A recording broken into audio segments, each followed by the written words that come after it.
If you are a brand new DJ, just starting out or want to start getting into DJing, then this is the video for you, because today I am going to be giving you my top tips and general advice around the topic of DJing. This video has come about following the recent series that I've done on the Pioneer DDJ FLX4. Link down in the description down below if you're interested in this beginner controller. I've got a whole playlist on my channel, and off the back of those videos I've actually had quite a few new and beginner DJs messaging me asking for some tips and advice. So without further ado, let's get straight into it. So my first bit of advice or top tip for you, and this is probably one of the most important things, is make sure that you are DJing for the right reasons. If you are sat there thinking, do you know what, I'm going to become a DJ because I can earn a load of money from it, I can get rich quite quickly, or I can propel myself to a level of fame and I'm going to be well known all around the world, then you're probably doing it for the wrong reasons. And you're going to be disappointed and you're going to get annoyed with it and you're probably going to give up. Now, of course, I've absolutely got no problem with people that aspire to be the best in their craft and they want to be world class and they want to propel themselves to that level of DJing or artistry. However, what you have to remember is with that comes a great deal of graft, a great deal of resilience, a great deal of mistakes and learning from those mistakes to propel yourself forward. And this is all built up over many, many years. For example, David Guetta, Calvin Harris, the biggest DJs in the world did not just suddenly get that gig on that stage. What you haven't seen behind the scenes is years and years of DJing in smaller venues, producing in the studio, failing, trying again, building yourself back up, picking yourself back up after failure in order to get to that level.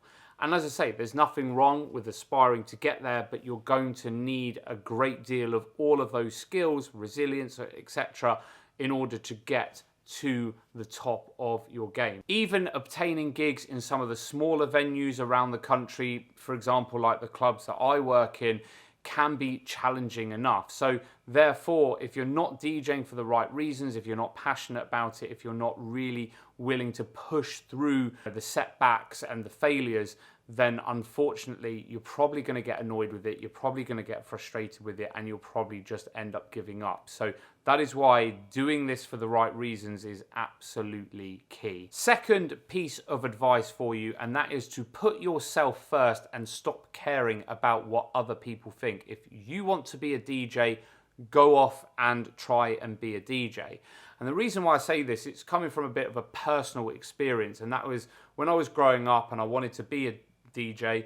I had loads of friends, family, basically telling me that, number one, DJing is never going to amount to anything. It's not a proper job. That's probably the biggest thing. You'll get people that say it's not a proper job. What's the point in being stood in a corner of a room or a nightclub or whatever, just playing other people's records? You'll be replaced by a playlist. There's no skill in it.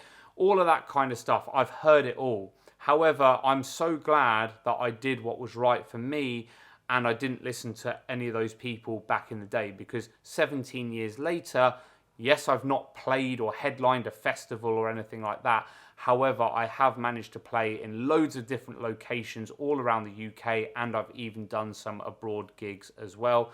Yes, to a more commercial audience, to what other DJs want to do, but that's absolutely fine, and I'm forever grateful for all of those experiences over the years. So yes, put yourself first and stop caring about what other people think. Tip number 3 is do not break the bank and try to reinvest. When you're starting out as a DJ, you're probably going to find it quite overwhelming, the amount of equipment and DJ products that are available on the market, some ranging from a few £100s, a few $100s, right the way through to things that cost thousands upon thousands of pounds and dollars. And when you're starting out as a DJ, you may start and you might actually turn around in a few months and think, do you know what, this really isn't for me.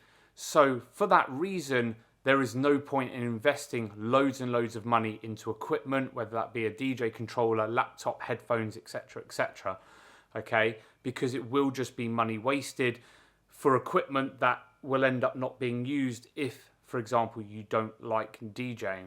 DJing nowadays is far more accessible, and I think the entry price to DJing has been lowered overall because of technology. Like when I started, for example, you had to buy vinyl turntables or CD players plus a mixer, plus you had to buy physical copies of music through CDs and vinyl. Digital copies of music, downloads, for example, are far cheaper than buying physical copies of music. And there's so many controllers on the market now that can do quite advanced stuff for quite a low entry price point. So there's definitely no need to break the bank when you are starting out. And then when I say about reinvesting, if DJing is something that you definitely want to do and you like doing it with this basic budget setup that you have got, then you can start slowly building up your record collection. So it could be investment into more records, it could be buying a better set of headphones, for example, buying better cables, a pair of monitor speakers, all of that kind of stuff. It doesn't have to be constantly like upgrading your equipment time and time again. It just small little investments here and there will stand you in good stead. Tip number 4 for you then is all about networking. Networking is so important in the DJing industry, in my opinion. If it wasn't for networking, I for sure would not have got half of the gigs that I have been fortunate enough to play throughout my career as a DJ. I know it's quite an uncomfortable topic for some people, especially if you're not very outgoing, but it is something that you are going to need to get over and try and get to know as many people as possible within the industry, whether it be other DJs, promoters, management of clubs, even bar staff of clubs and other staff members that are just working within the industry, because you never know who might have a contact that is going to be useful for you. Try and get to know as many people as you possibly can. Other DJs, I think personally, are a great source of knowledge and information.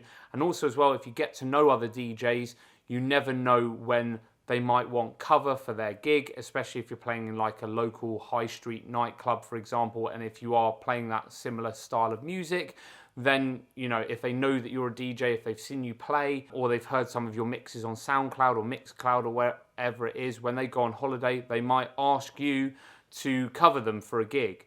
If you get to know management, you never know when they might have an opening for a new resident DJ, or if they have any extra gigs around, say, Christmas time, the holiday periods, then they might be open for more nights of the week. Then that's a good way to get into venues. So definitely network, get to know as many people as possible, make sure people know that you are a DJ, and also as well what styles of music that you play. And then finally, just to finish up, and most importantly, have fun with it and just get started with it. At the end of the day, if you don't start, you never know what might happen as a result of it. And of course, when you start, you can't expect the best results straight away. Of course, you're going to mess up mixes.